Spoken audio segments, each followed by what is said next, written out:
Hey guys, welcome back to another episode of our podcast called Beyond the Pages of Care.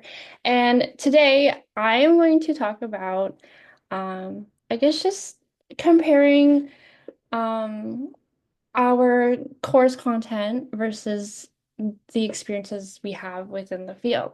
So, yeah, I'm just gonna look into like the theories of like what we are taught throughout our program and how we apply that into our practice and yeah, just discuss whether or not like this fully prepares us for when we step into the workforce.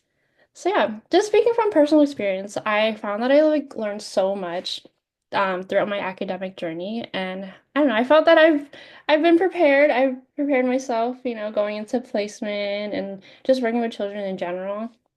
But then I don't know, there were just moments where I found where I was stuck and I just didn't know how to like approach certain situations, and I don't know, I just find that like this sort of issue or this feeling is not really discussed enough within, I guess, our course or like, sorry, our program in general. And I don't know, I just find, yeah, this is just something we should talk about and, provide, incoming, um, I guess, undergrad students into our program, like just give them insight too, and like people like us who are just emerging into the field, or even for people who have like let's say 15 plus years of experience, like just, you know, addressing this topic. And yeah, so then moving forward, I kind of found and stumbled this article I found. It's called the Implementation Frameworks in Child, Youth, and Family Services. So I'm just gonna briefly go over it. I'm not gonna go too much in depth. Um, so just discusses like the frameworks that practitioners apply in settings like residential care, community-based schools, and juvenile justice programs. And I don't know, just whether or not like what we are taught actually aligns with the best interests of like the young people or the families that we work with, and whether or not this um, brings positive outcomes, or if this creates further harm for them. And yeah, so yeah, just I wanna maybe get a little understanding, or like I just wanna see what you guys think of this so far.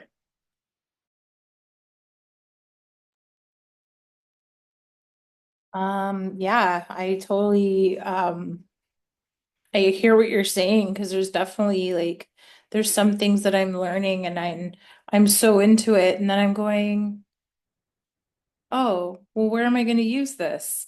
You know? So that sometimes I feel like some of the theories are so they're great and they're wonderful to follow and they definitely give me some great input. But yeah, like in the field, I feel like some theories apply better in certain settings, to be honest. I want somebody else to talk. That's why I'm gonna pause there. No, because I understand, like, especially like what you guys are talking about, like the lit practice in the field is so different than reading it. Like, we can read as much articles and theories and frameworks that they give us, but once you're actually in the field, I don't know for you guys, but sometimes when I'm working with youth or family, like I just freeze for a second. I'm like, okay, wait, what did I learn? How can I apply it? And then sometimes it doesn't even work. Yeah, I know what you mean. Because sometimes I'm there and I'm like, do I really know what I'm doing? Yeah.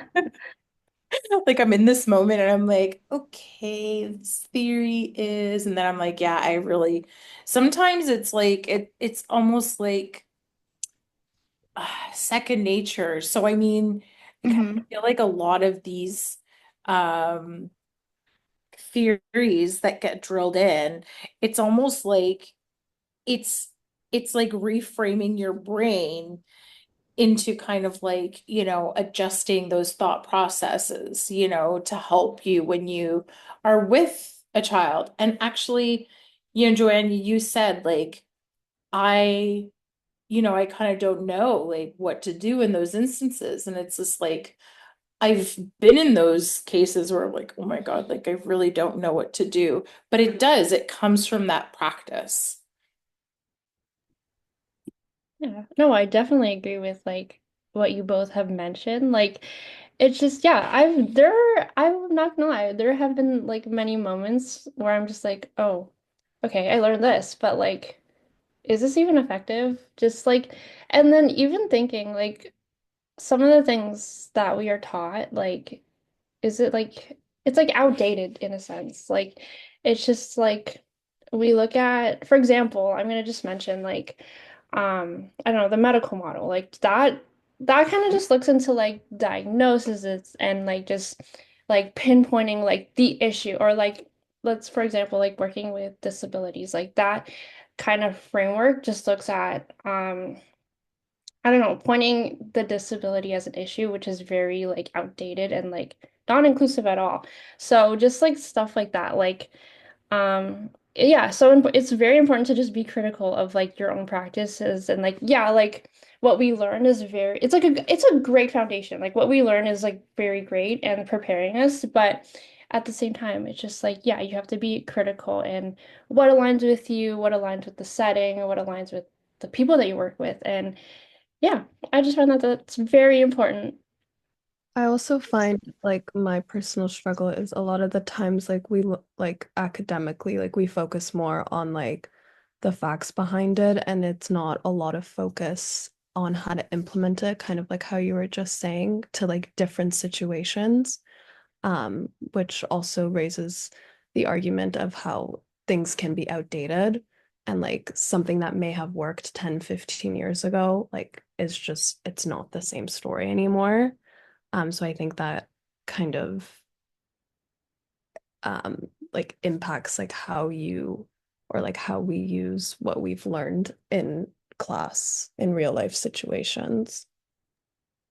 I think to be fair though, too, it's like it's almost those older articles I feel are allowing us to think more critical about what we're looking at and what we're reading. And I think, it's kind of funny because this is essentially what we're doing now, right? We're having that conversation and looking at it with a critical lens, going, is this really practical? Does this really mean anything? Does this really apply to what I'm doing?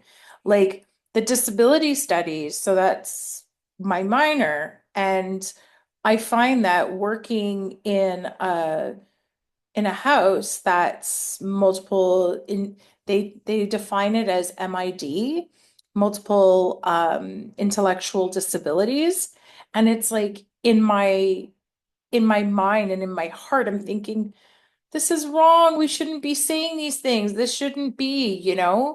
But then I'm like, okay, so like, how does that fit? How does that fit when I'm applying, theories and other practical things to, the field? You know what I like? Yeah.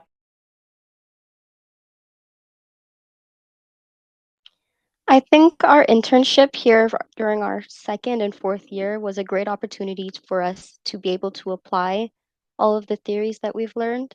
And it also has helped us figure out which ones will work within the environment that we're in and which ones can help us in a sense of there's some things within these theories that will help.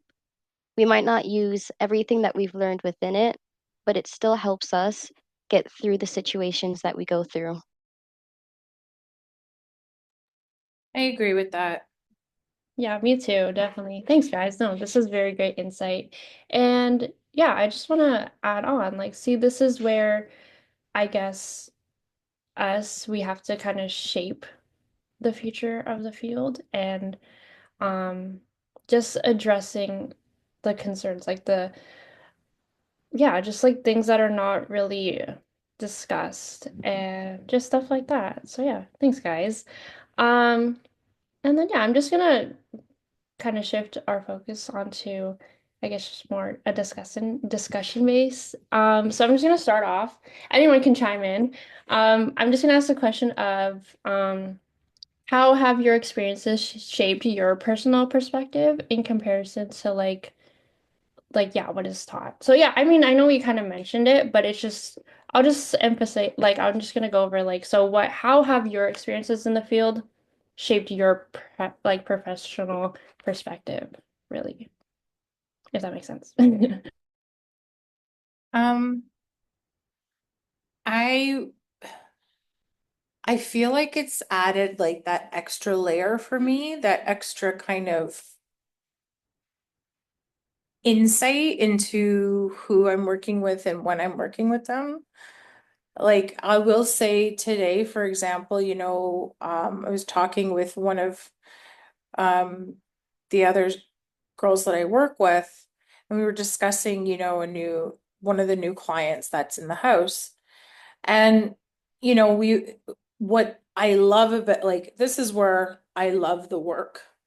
And because you're always like having these kinds of conversations, you're always discussing things. And so having like the trauma lens, so that really helped me today, actually. And it really helped me kind of look at this particular client in such a way of, you know what, like this is a really, this is like more of a trauma effect. This is, you know, and then you learn, like, I think how it's shaped the way I approach things. Like, um, I'm trying to word this. Uh, yeah, my brain isn't following, but Like I how you do things like within the field. yeah, like how definitely how like I approach things and like what I look at. And so sometimes those things kind of like pop in and I go, "Oh yeah, like this is like, you kind of think about it." What I think like in some of the theories that we've learned and how I kind of apply them, it's like I'm doing those things without knowing I'm doing those things, if that makes sense. Yeah, it's like subconsciously you're already applying those Yeah. practices. Yeah. No, definitely, I agree. There's been situations where I've done that. Yeah. See, my experiences within the field has made me feel a little more confident. When I first started my internship during this first fourth year, there was one student who he's a sweet kid, but sometimes when we said hi, he'll say hi back, he'll smile, and then a second later he'll come back all angry and tell us not to say hi to him. At one point we decided that the kid is fine, he's not having meltdowns, and if he did need us, we would be there. So for a while we did leave him alone, but recently we've had kept him in our office to work with him, and I was drawing Sonic with him. And during this whole process, he would go, "It doesn't have to be perfect, right?" And this is because he usually has a problem with not being first or not being able to do something, or in our case, not being able to draw a line exactly the way the person we were watching was doing it. And hearing him ask me or tell me that it doesn't have to be perfect showed me that constantly telling somebody or trying to teach them something, it does work. And this is what they've been trying to teach us and show us that the effort that we're putting in with the young people now, it's going to make a difference, even if we don't automatically see it. It took almost a whole 2 semesters for me to see that what I was doing was helping him. Aw, I'm sure you were helping him. And that's, I think, like we help more than we think we do. Yeah. No, I definitely love that piece. Like I find that that's very meaningful, and I know that that definitely like shaped your, your perspective on things, and yeah, your just experience overall. Which yeah, I love that. For me, just to add on a little bit, one thing I definitely like gathered from this program and like our courses and stuff like that is, in CYC we learn like there is no one size fits all model. And I feel like I kind of just adapted that concept into my mind when I approach practice because like when I used to go into my internship, okay, let's just go with the flow. Let's see how the day goes. If there's like any issues, we work on it like in person, like minute by minute, and just see how it goes. Yeah. See, that's a really good realization that like, see, stuff like that we need to talk about more, which is see something we can definitely change.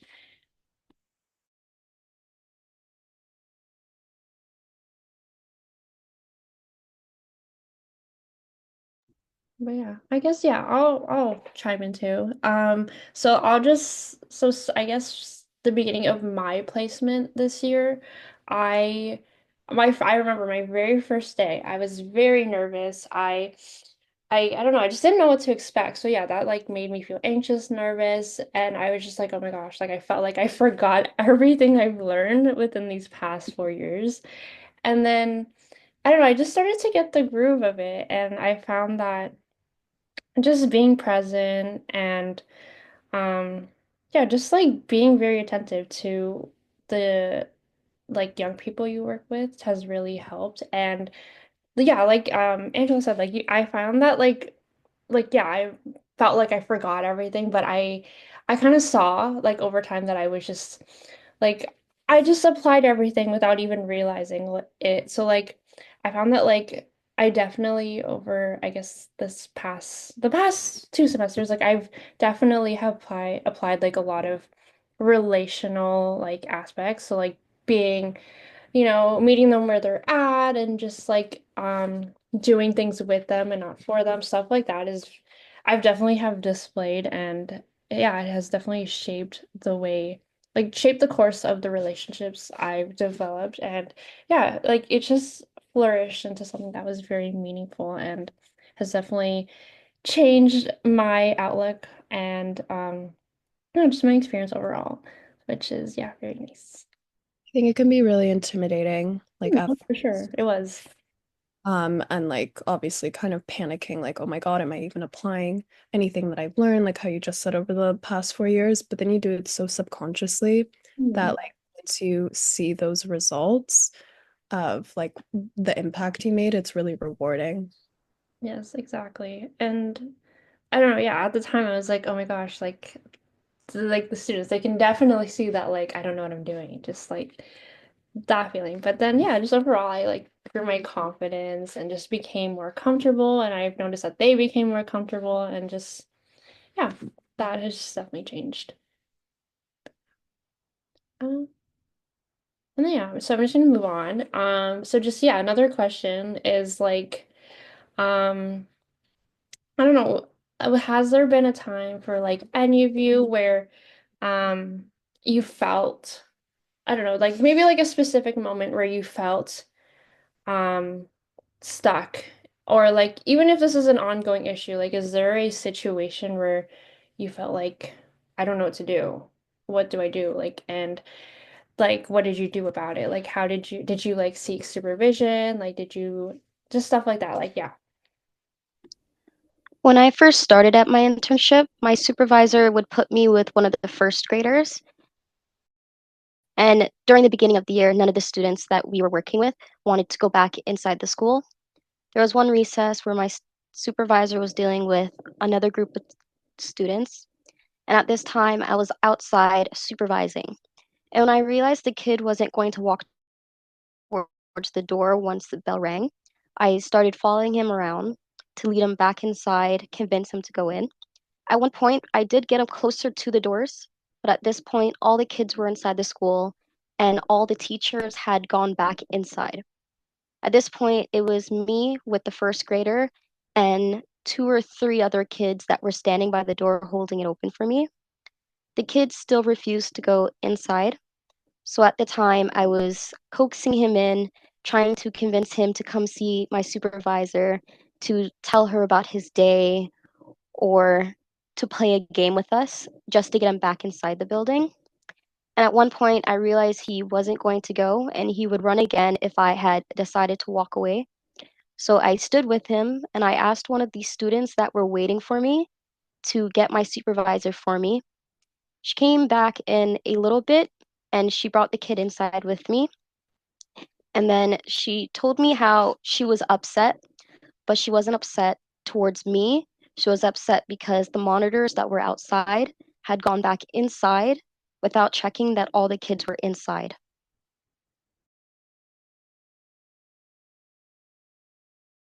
Wow.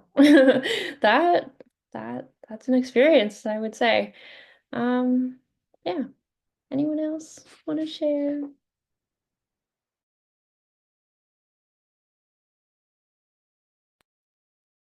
I don't know what to share, to be honest, in terms of like, there's been a lot of experiences. Like, do you want any experience in general? Or yeah, just like anything that has maybe changed your perspective on things or just I don't know, yeah, just the way you have or like um let's say like yeah, the places that you work, like what have you done? Like what was a significant moment that has changed the way you apply things like currently, if that makes sense. Mhm. Um, yeah, I don't know, to be honest. I think the one thing that's just kind of coming to mind, like in terms of changing how I kind of do things, um, just from my experience at one of my placements, I I remember, and it was, I felt I was doing such a great job. I thought things were fine. Like I was getting positive feedback from my supervisor. And then there was this one instant where um, I was literally yelled at by one of the staff, one of the CYCs that worked there. And it caught me so off guard that I got so emotional I had to leave. Like I couldn't pull myself together. There was like a sit down, there was a whole talk about it, and this CYC, this lady was not about to show any grace. And I felt at that moment like really deflated in my ability. And then I almost thought, like, maybe I shouldn't be doing this. Maybe this is wrong. But that also is my own personal stuff too, coming through, like, oh, this is bad and I'm not good. And, um, what essentially I think from that moment and walking into any other moment where I'm kind of like, I don't know what to do. I don't know what to do. I don't know what to do. I follow people's lead a lot. I'm not afraid to ask questions. And I'm also not afraid to be myself in those moments anymore. Because looking back, this lady had almost said, like, well, this is like, I expect more from a fourth year student. Um, at the time I was finishing up in George Brown. But this was like, this person in particular, like the deflation that I felt in that moment. And then now when I'm working, I'm like, you know what? If the way we're talking, for example, none of us know every little thing. Not every one of us is going to know exactly what to do in that exact moment, but we do have what we have, right? And we have that knowledge and it's still there. It's just how we access it, right? Um, so I just like, I definitely look at things with like, you know what? I'm not perfect. I'm never going to be perfect at this job, but I'm always going to grow and learn something more. And what I do with that is up to me, but also in how I collaborate with my coworkers and how we communicate amongst each other, because sometimes it's like I'll look at my coworker and be like, I don't know what to do. And they'll be like, I don't know what to do, but we'll talk about it and figure it out together. So I think it's a lot of like, discussing with the other person and, you know, really working together and just knowing that not everybody is going to have the same kind of approach to anything, you know? I think that's a really good point. Just like hearing your experiences kind of reminded me of my own and like in my internship. Um, I was in a school internship and it was a small class and I remember my one of my supervisors, like I had the same experience. It was kind of a hostile like relationship. Like I kind of got the feeling she didn't really want me there or like she didn't really know what to do with me, which is fair because it's like she doesn't really know what CYCs do. But I remember like during that time, there was a lot of exclusion between her class. And so I noticed it. So I brought it up to her and we kind of just both collaborated on ways to kind of unite the class, if that makes sense. And so we came up with like therapeutic activities that we could do.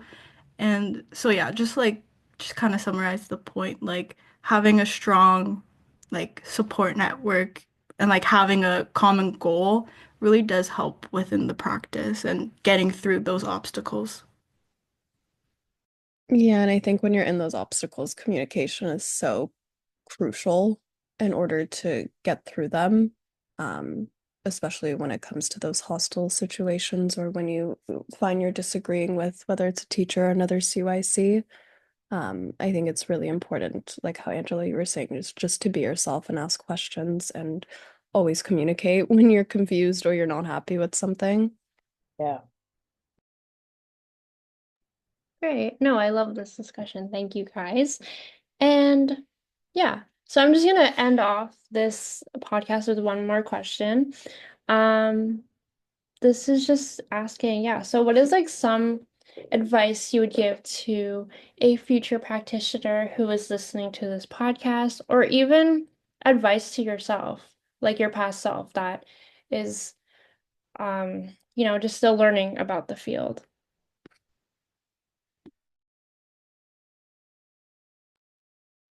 I'm just gonna say, just keep your head up and like just ask questions when you're not sure, and that's okay. What you're learning is exactly what you need to learn, and you're gonna get there. It comes with experience. Yeah. I was gonna say, I think practicing self-awareness is important in the field and is something that I think anyone could benefit in any field. But especially when you're working with like children and youth, not only are you responsible and to support them and their progress, you're also responsible for your own progress. And I think it's vital to reflect on your own biases and triggers and emotional responses in order to best support them. I believe practicing self-care is very important, especially because you can't help others if you're not helping yourself. Just to add on, I feel like what everybody said was pretty good so far, but just understanding and recognizing too, like we're humans. We make mistakes, but as everybody has said, like just now, like we learn, and by having that mindset, we can continue to grow as people and as practitioners. Perfect. Thank you guys. Well, I'll chime in by saying that, yeah, like you guys mentioned, of course, like what you learn or just everything you absorb, it will take time for you to, perfect and just, show effective results. And yeah, it's just not going to come all at once. Like it's definitely going to take time. Yeah, just be patient with yourself and yeah, reflection is very important, especially in this field. It just kind of shapes the way you look at things and just learn from the experiences you have. So yeah, yeah. Thank you guys. I just want to say, yeah, I want to say thank you guys for joining in on this discussion. And yeah, Thank you. Thank you. all right. Thank you guys for listening. And that is